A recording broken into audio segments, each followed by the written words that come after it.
Correct.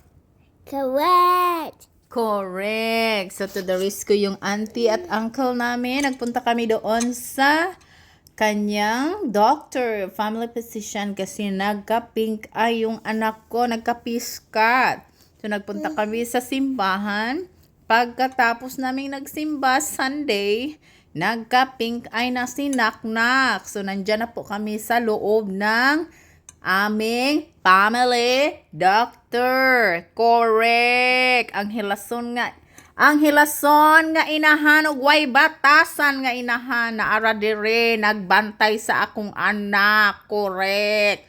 Nagdaladala akong anak, nagdagan-dagan na siya kay magkuha namin sa kanyang medicine. Correct. And finally, yan na po yung medicine kasi sabi ng doktor, she is the one put her bacteria in her eye, I think. At like toys, mga my guys, especially not sanitizing, mga my guys, no? So, yan na po, mga my guys. Tingnan nyo po yung anak ko. Luoy kay mata, mga my guys. Nagka-piskat siya, mga my guys. Tapos, binilhan siya ng aming iyaan ng dulaan nga baby. Correct. So, she is very happy, mga my guys.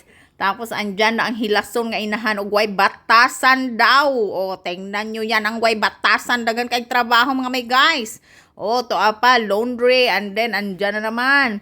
Nag-check na naman ako ng thermometer sa aking anak. Ito ang way batasa inahan, mga may guys. Og, way batasan yun. Correct. So, thank God, mga may guys.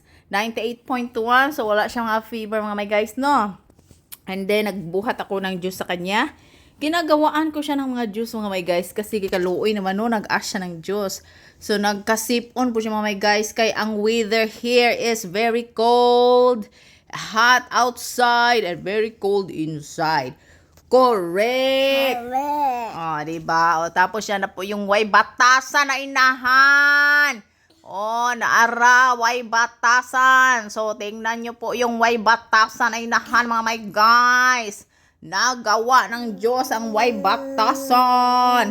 Walay respeto daw.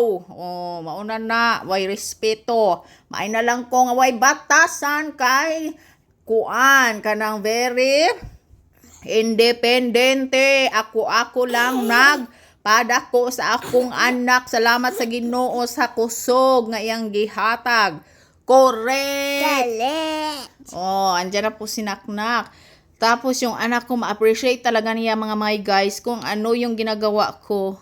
Yung anak ko ang nagbigay sa akin ng strength every day. At saka yung husband ko.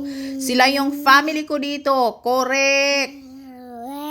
Oh, mag-stress ako dito, mga my guys. Wala talaga akong maduduulan, mga my guys, no. Kaya wala akong mga silingan o pamilya dito, mga my guys. Ako lang talaga yung nag-aalaga sa aking anak. At saka proud ako sa sarili ko, mga my guys, na ako lang talaga yung nag-independent, nag-tulong-tulong sa aking sarili at saka yung asawa ko.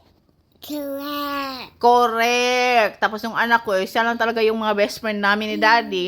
Kaya na po, ang leftover na juice, inilagay ko siya sa refrigerator para may juice na naman siya bukas. Healthy yung juice ni Naknak. Naghimo na po gold juice, mga my guys. Tapos, andyan na siya. Tapos na ako naghugas. Clean na. Tapos nagsayo-sayaw na siya. Glad everything. Dada's breath. Praise the Lord. For every day. Dada's breath. For the word. Praise the Lord. Every day. Oh, yan na po yun. Tapos nagawa ako ng aming dinner, bihon. So, thank you for watching, mga my guys.